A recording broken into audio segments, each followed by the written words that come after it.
ఇరాన్లో పెరుగుతున్న మరణశిక్షలంట.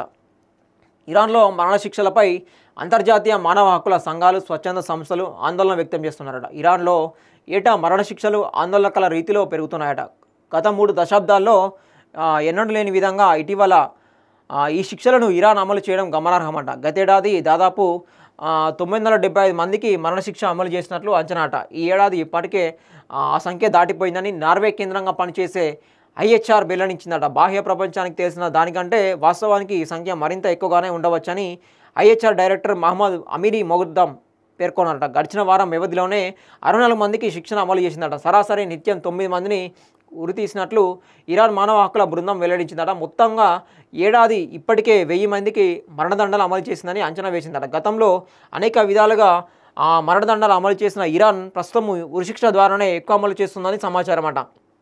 అత్యధికము జైలులో చేపడుతున్నప్పటికీ బహిరంగ శిక్షలు కూడా చేపడుతుందట. హత్య, మాదక ద్రవ్యాలు, అక్రమ రవాణా, అత్యాచారము, లైంగిక దాడి వంటి నేరాలకు ఈ తీవ్ర శిక్ష విధించి అమలు చేస్తుందట. అమ్నెస్టీ ఇంటర్నేషనల్ సహా పలు అంతర్జాతీయ మానవ హక్కుల సంస్థల ప్రకారము చైనా తర్వాత అత్యధిక సంఖ్యలో మరణదండన అమలు చేస్తున్న దేశాల్లో ఇరాన్ 2వ స్థానంలో ఉందట.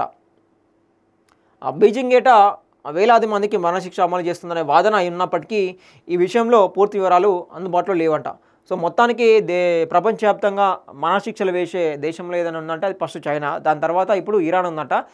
దాదాపు రీసెంట్గా చూసుకుంటే దాదాపు గతేడాది 975 మందికి దాదాపు 1000కి పైగా 1000కి నియరు మరణశిక్షలు విధించిందట. సో ఎందుకు విధిస్తున్నారంటే వీళ్ళు ఎటువంటి తప్పులు చేసిన వాళ్ళకి విధిస్తున్నారంటే వీళ్ళు లైంగిక దాడి కావచ్చు, అత్యాచారం కావచ్చు, మాదక ద్రవ్యాలు, మత్తు పదార్థాలకు సంబంధించి కావచ్చు, ఇట్లాంటి అన్ని హత్యకు సంబంధించింది కావచ్చు, లైంగిక దాడికి సంబంధించి తీవ్రమైన శిక్ష ఏదైతే ఉంటుందో తీవ్రమైన నేరాలు చేస్తూ ఉంటారు కదా, దానికి సంబంధించి మాత్రమే వీళ్ళు శిక్షలు విధించడం జరుగుతుందట. సో ఈ శిక్షలు విధించడం పైన కూడా ప్రపంచ మానవ హక్కుల సంఘాలు కూడా వ్యతిరేకిస్తూ వస్తూ ఉన్నాయి. సో ఇట్లా నార్వే కేంద్రంగా దాదాపు రోజుకు గడిచిన వారంలోనే దాదాపు 64 మంది అమలు చేసిందట. నిత్యం అంటే రోజు సరాసరి ఒక 9 మందిని ఉరిదీస్తూ ఉన్నారట మొత్తం.